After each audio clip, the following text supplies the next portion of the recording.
Daytona, first round in the 1970 World Sports Car Championship. Two works-backed Porsche 917s in the Gulf Oil colours for the first time. The opposition includes a rival 917 from the Salzburg team and a powerful lineup of Ferraris returning from exile, self-imposed in protest against new prototype regulations. Daytona went extremely well, with a very convincing win for our Porsches.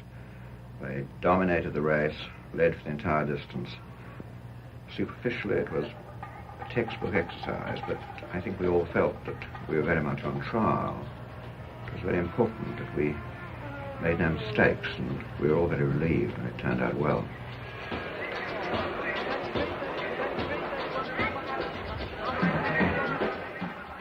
Rodriguez and Kinnunen come through without a hitch, and, thanks to a well-prepared car, impeccable pit work and superb driving, break the Daytona distance record by a fantastic 372 miles.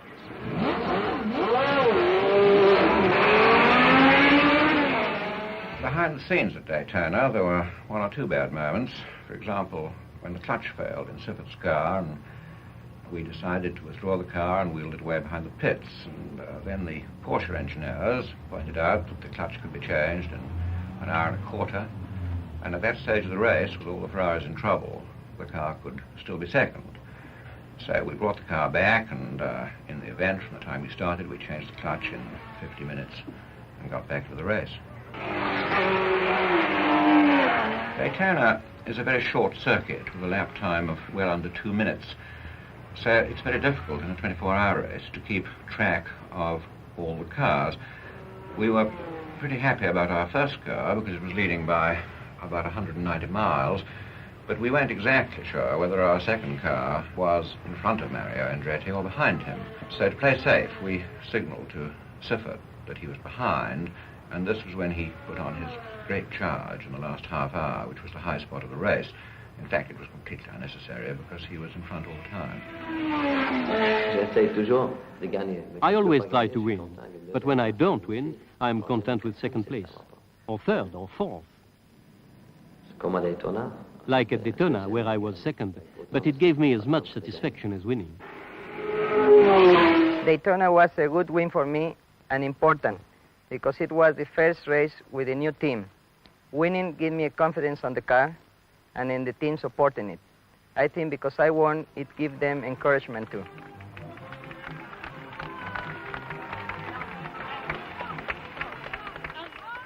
I don't think that the first race in 1970 was any more significant than the first race in any other year from the purely motor racing aspect. But it was obviously going to be an interesting exercise in international relations. Porsche, who had won the World Championship in 1969, were going to be under British management with the support of Gulf Oil in the United States. My company, JW Automotive Engineering, had provided the principal competition to Porsche in 1968 and 1969, but it remained to be seen if this combination of our management, Porsche Engineering, and Gulf Oil could be forged into a winning team. Next, Sebring. The Gulf team enter with a 1-2 victory behind them. Already, Porsche have a 4-point lead over Ferrari in the championship. Sebring was a setback. We lost in rather unusual circumstances. Porsche gave us redesigned front hubs, which we fitted for the race, and then the night before the race, they changed their minds and tried to get in touch with their engineer on the spot in Sebring. And mainly because of the time difference between Germany and the United States, by the time the message got through to us, it was too late to change. All the front hubs broke on both cars. We changed the first hub on Siffert's car in 30 minutes, the first hub on Pedro's car in 15 minutes, and the second hub on Pedro's car in 9 minutes. We were getting pretty good at changing hubs, but not good enough. If this had happened in our first race, it would have been very depressing, but we often learn more from our failures than we do from our successes. Above all, Sebring was a breakdown in communications between Porsche and ourselves, and it was a problem we never had again.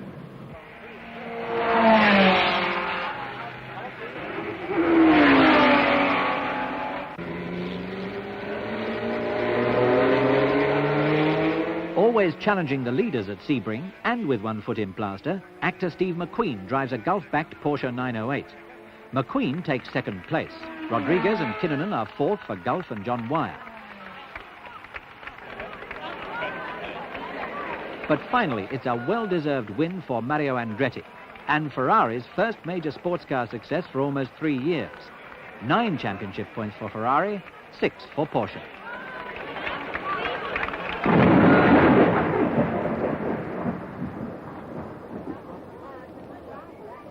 After failure at Sebring, John Wyer's team look for success at Brands Hatch. British weather dampens the track, but not spirits, and Pedro Rodriguez sums up their advantages. It is good to be in a Gulf team because we have a good cars and a good management. And the cars always will be well prepared for the race. And during the race, the pits will be always ready and fast and efficient, so we don't lose much time.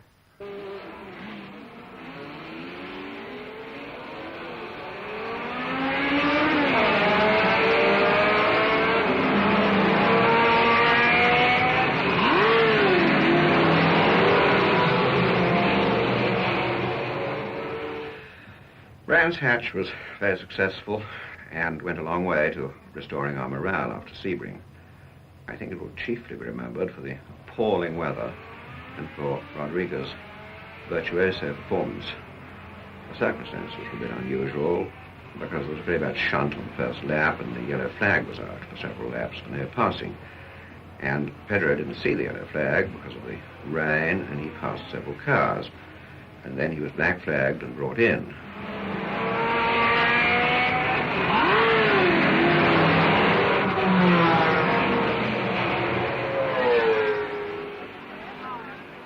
When he went out again, he ran away and hid from the entire field. He outdrove even Siffer. I think that on that day, in those conditions, he was completely unbeatable. It was a personal triumph. At Brands Hatch, before the black flag, I was running second. After, I was 12. So I had to drive very hard, as if the track were dry. I went through the field and took the lead, and I lost it when we changed drivers. I took it back again and went on to win by 5 laps. Racing drivers are inevitably strongly individual personalities. If they were the sort of people who did what they were told from 9 to 5, they wouldn't be racing drivers, or they wouldn't be any good. They are the highest exponents of one of the most difficult and dangerous arts in the world. And it's no good expecting them to behave like members of the school's second 11. It is our business to make use of their abilities and not fight against them. We expect them to be competitive, and we have no time for good losers. I like fast cars. I like the competition. You must like all that is involved in motor racing because it is a hard sport. When I am driving, I must pass all cars. Ferrari or Porsche of my own team, it's all the same. I must pass, even if the chief of the team is not always happy. I was motorcycle champion of Mexico before I was 15, and I started racing cars when I was 15. And I was again champion of Mexico at 17, and not until I was 17 I started racing international.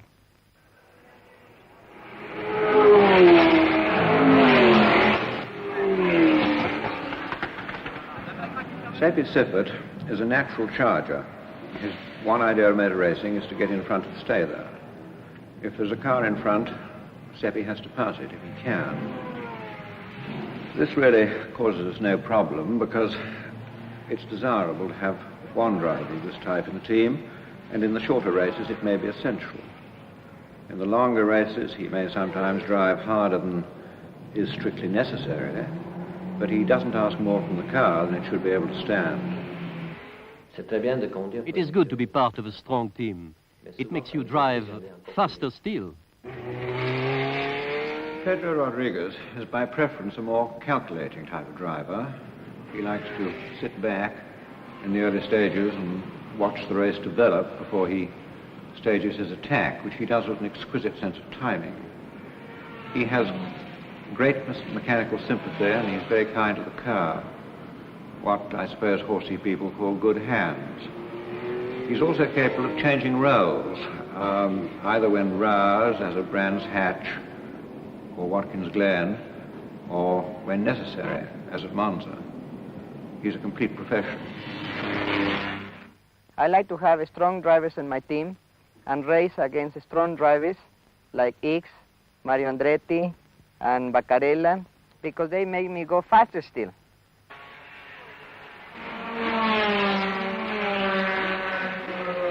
Gulf Porsche's first and second, 2 other Porsches third and fourth.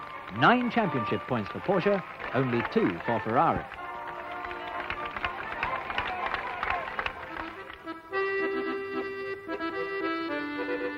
Italy next, the 1,000 kilometers of Monza.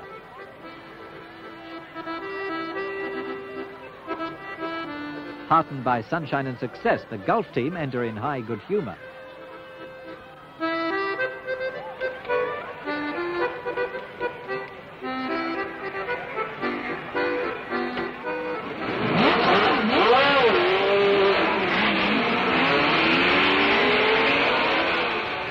Monza was a very interesting race. Pedro won again for Gulf, but all Ferraris went well and all finished, and we had to work really hard.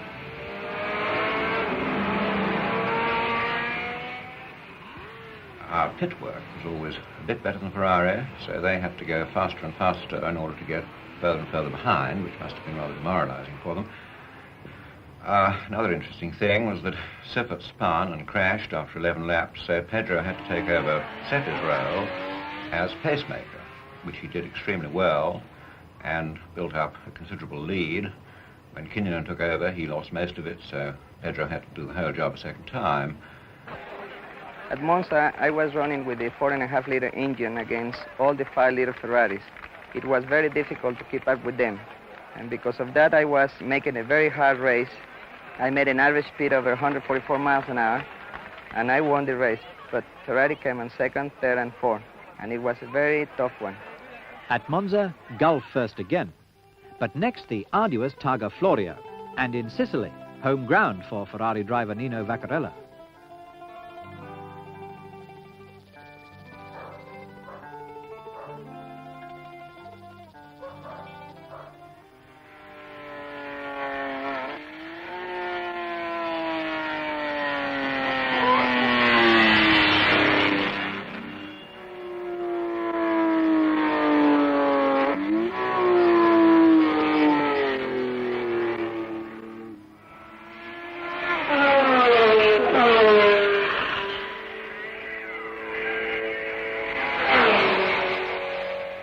For the Targa Florio, Porsche produced the 908 Mark III, which was much better suited to the circuit than the big 917. And because the cars were strange to us, this was really a Porsche show with my team in support. Pedro Rodriguez was ill, and so Kinnunen took over as number 1 driver in their car, and he did a tremendous job. He made fastest lap, and the car finished second. The Targa Florio, of course, is a unique circuit. It's 44 miles round and very difficult to learn. In some respects, it's more like a rally than a race. And, of course, this suited Kinnunen, who is a rally driver. He put the car into the lead at the start and lost it when Pedro was driving, which was a reversal of the situation at Monza. And then, by his very great effort and fastest lap, got back into second place at the finish. The Targa Florio is really a race against the clock.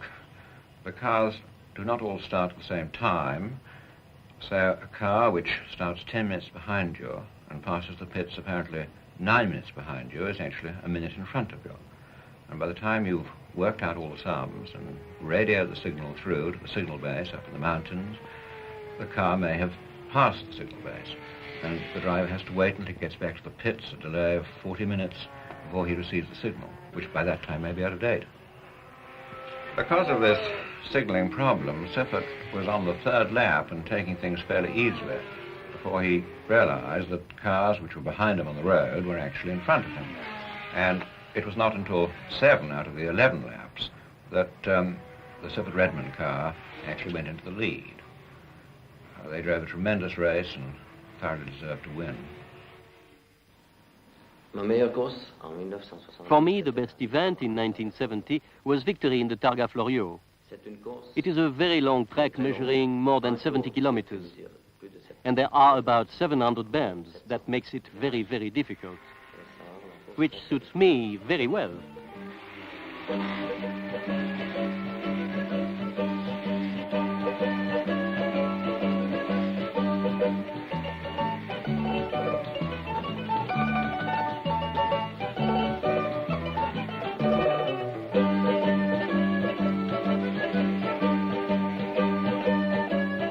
Finally, there is some consolation for the Sicilians.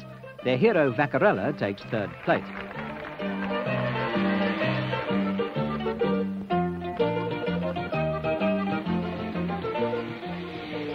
But again, Siffert and Rodriguez take first and second for Gulf. Two other Porsches are fourth and fifth. In the championship charts, Porsches have 42 points to Ferrari's 25.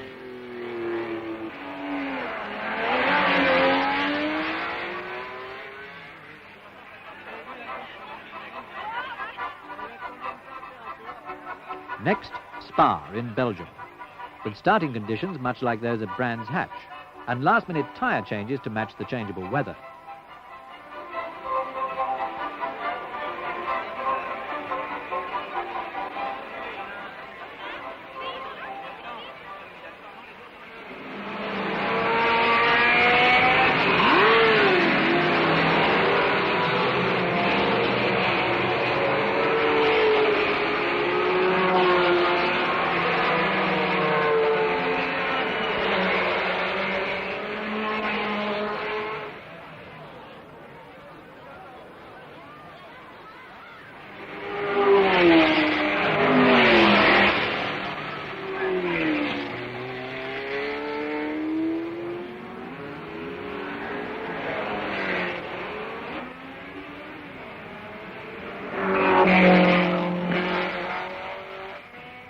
From the start, the Gulf Porsches are pressed hard by the X and Surtees Ferraris. Eventually, the Rodriguez-Kinnunen 917 is forced to retire with mechanical trouble, leaving only Siffert to battle with the leading Ferrari. In the middle of it all, the local Ferrari, driven by De Vierland and Derek Bell, catches fire, yet still goes on to take 8th place.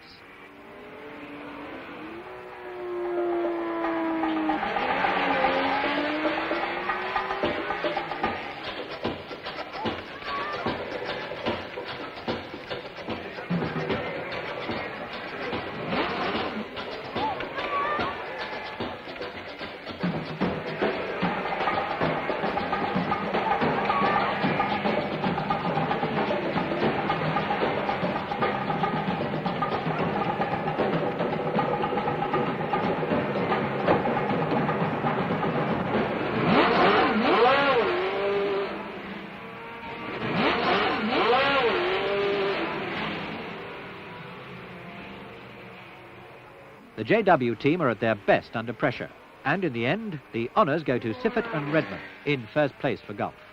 Again, 9 more championship points for Porsche, 6 for Ferrari. Spa was a good and fairly comfortable win for Siffert and Redman, who broke the record for the 1,000 kilometres. Pedro retired, but before he retired, he did this fantastic 160-mile-an-hour lap, which was an absolute record for the circuit. After success at Spa, Nürburgring. A disappointment for Gulf with no finishes at all, although Pedro Rodriguez makes fastest lap. Salzburg Porsches take first and second places with a Ferrari third.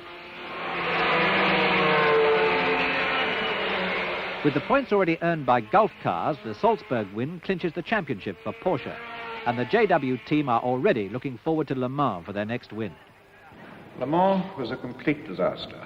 Certainly our worst race and a tremendous disappointment. But if the race were to be run over again, I can't think of anything which we would have done differently.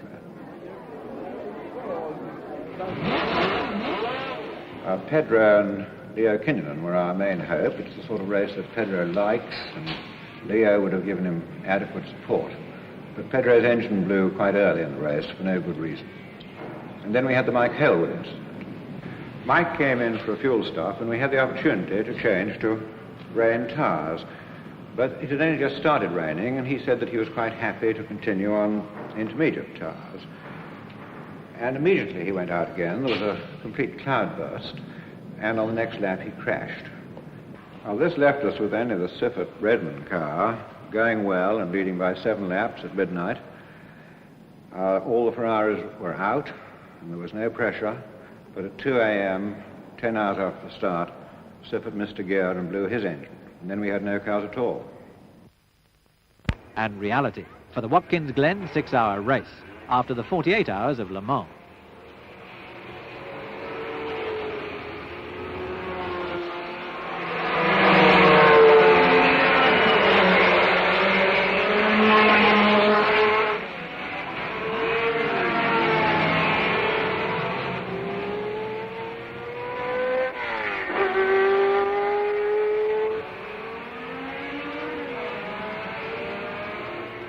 After 3 laps, Siffert takes the lead from Mario Andretti's Ferrari. Then Andretti loses second place to Pedro Rodriguez, and Ferrari's chances of repeating their Sebring win dwindle.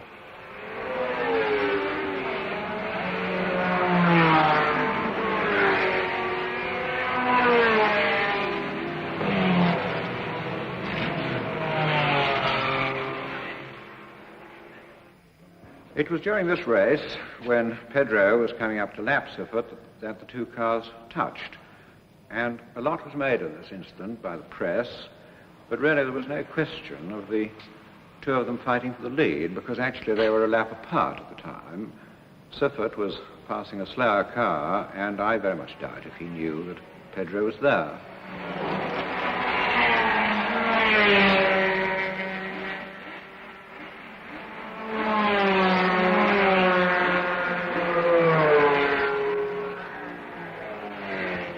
The most interesting thing about the race was another incident which brought out the best in Pedro. When, quite early in the race, when he was starting to catch the slower cars, he tried to switch on his headlights, and instead, by mistake, he switched off the fuel pumps, and the engine started to die. He was just about to come into the pits when he realized what he'd done and switched the pumps on again. And this really got his adrenaline going. He passed the entire field, including Andretti and Siffert, and went away into about a lap lead. I think that Watkins Glen was probably our best race in 1970. We had no problems, and our cars were first and second on the same lap. Pedro and Kinnunen won, with Siffert and Redmond second, and Pedro made fastest lap. Next, the non-championship Can-Am on the Watkins Glen track. An interesting exercise before the last championship race of the 1970 season. The Porsche 917 is not really a suitable car for the Can-Am, but we entered because we were there anyway, and to make the drivers happy. The drivers like the Can-Am because the races are short and there's a lot of money to be won. We entered the cars which had been first and second the day before for Siffert and Rodriguez, and the practice car for Redmond. In the event, our cars proved to be surprisingly competitive, in spite of the fact that we had to stop to refuel, and of course the Can-Am cars go right through without stopping. We refueled Siffert in 21 seconds, and after that, with 10 laps to go, he got back to within 10 seconds of Denny Hume, and we were even in some danger of winning the race.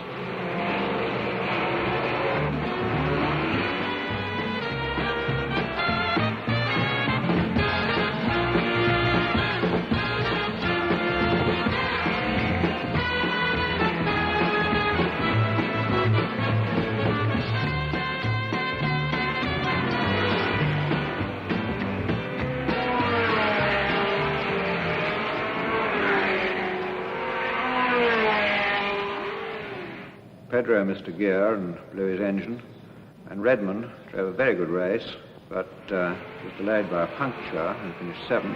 Then Siffert got pushed off the line by a slower car and went off the road and motored over half New York State before he got back on again, and still finished a good second. Siffert second for Gulf and John Wyer. Denny Hume wins for Gulf in a McLaren. Finally, the last championship race of the season, in Austria, the Zeltweg 1,000 kilometers. A lot happens to round off the year, despite the end-of-term atmosphere at the start, presided over by none other than Juan Fangio.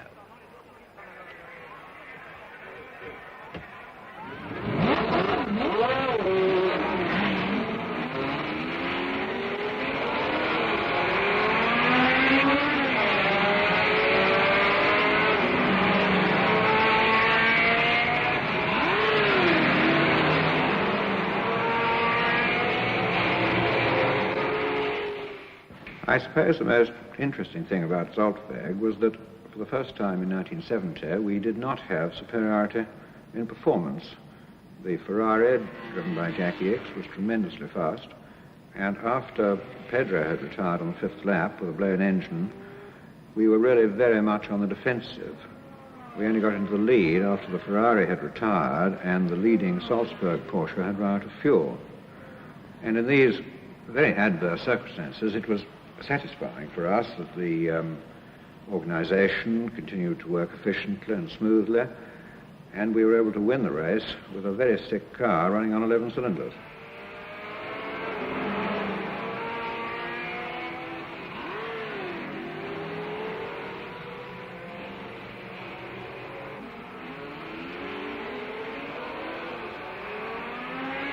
For most of the day, the mist lies in the hollows of the Zeltweg mountain circuit with the sun shining brilliantly elsewhere. The last championship race of the season proves as unpredictable as the first. Siffert's 917 leads from a 3-litre Alfa, and there are more Porsche 908s among the leaders than either 917s or Ferraris. As if to even things up a bit, Siffert's car is running with reduced power, and he has to rely on the support team at the pits to maintain his position.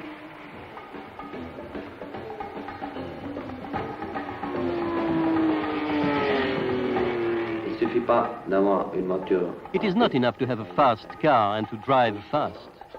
You must have a strong team in the pits, like John Wyer's. A team of mechanics who work fast. Otherwise you can lose in the pits all the seconds you have gained on the track.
With only 9 laps to go, the Alfa is gaining 15 seconds a lap.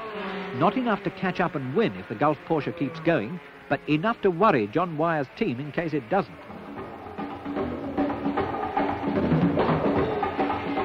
Just 2 laps from the end, it's the Alfa, not the Porsche, that fails and trickles into the pit with electrical trouble.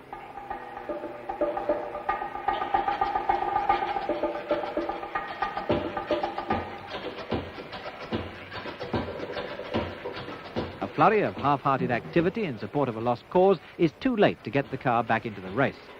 But without having to leave the pits again, the Alfa takes second place on distance already covered.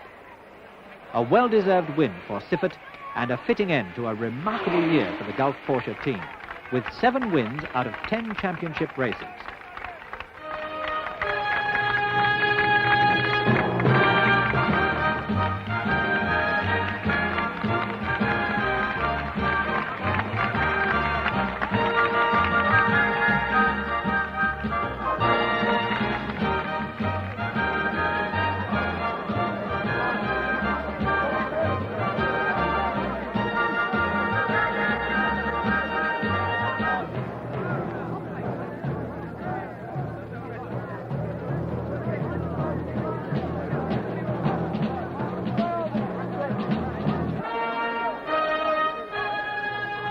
Despite the close run with the Alfa at Zaltweg, Ferrari remained the chief challenge to the Gulf and Salzburg Porsches throughout the year.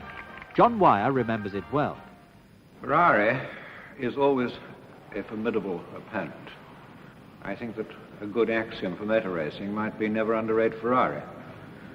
They made a slightly uncertain start in 1970. The cars weren't very reliable and the organisation was a bit shaky at times, but they improved steadily throughout the season, both in performance and reliability, and by the end of the season they had reached something very close to parity, certainly in performance.